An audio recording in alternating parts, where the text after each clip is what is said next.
Hello বন্ধুরা, কেমন আছো সবাই? আশা করি সবাই ভালোই আছো। আর তোমরা জায়গা দেখে হয়তো বুঝতেই পারছো যে এটা কোথায়। এটা সেই ভাইরাল জায়গা যে আজকাল শুধু ইউটিউব খুললে আর ফেসবুক খুললে শুধু এই ভাইরাল জায়গায় দেখা যায়। তাই আমিও ভাবলাম যে চলো আমিও গিয়ে সেই ভাইরাল জায়গাটা দেখে আসি, তাই না? তো আমিও চলে এসেছি সেই ভাইরাল জায়গাতে। এবার জিজ্ঞেস করো যে এই ভাইরাল জায়গাটা কোথায়? এটা হচ্ছে আমাদের কর্ণজোড়া পার্ক থেকে একটু আগিয়ে। তবে এর কাজ এখনো অনেক ইনকমপ্লিট, এখনো অনেক কাজ সময় লাগবে। তবে যতটুকু হয়েছে খুব সুন্দর হয়েছে। আর দেখো এই যে এসে আমারও পোজ দেওয়া শুরু হয়ে গেছে।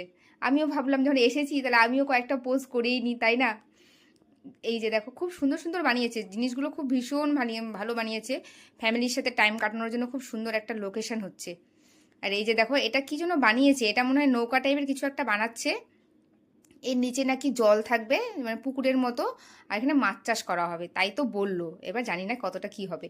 তবে অনেক কাজ বাকি আছে। এই যে দেখো খুব সুন্দর সুন্দর লোকেশন করেছে। আমিও চলে এসেছি। এগুলো খুব সুন্দর করছে, মানে ফ্যামিলির সাথে বাচ্চা নিয়ে ফ্যামিলি নিয়ে টাইম কাটানোর জন্য খুব পারফেক্ট সময়। আর ফেরার পথে চলে আসলাম একটা ছোটোখাটো রেস্টুরেন্টে। তবে রেস্টুরেন্টটা এই কারণে শেয়ার করছি যে রেস্টুরেন্টটা খুব বড় না, খুব ছোট না, কিন্তু এত সুন্দর করে তাকে সাজিয়েছে, এত সুন্দর ডেকোর করেছে, ভীষণ সুন্দর। তাই ভাবলাম তোমাদের সঙ্গে আমি শেয়ার করি, তাই না? শেয়ার করা তো অবশ্যই উচিত। তোমরাও গিয়ে চেক করে আসতে পারো। আর দেখো আমরা অর্ডার করে নিয়েছিলাম কিছু স্ন্যাক্স, তার মধ্যে সব হেলদি অবশ্য। এই যে দেখো কিছু ফ্রুটস আর কিছু ড্রিঙ্কস,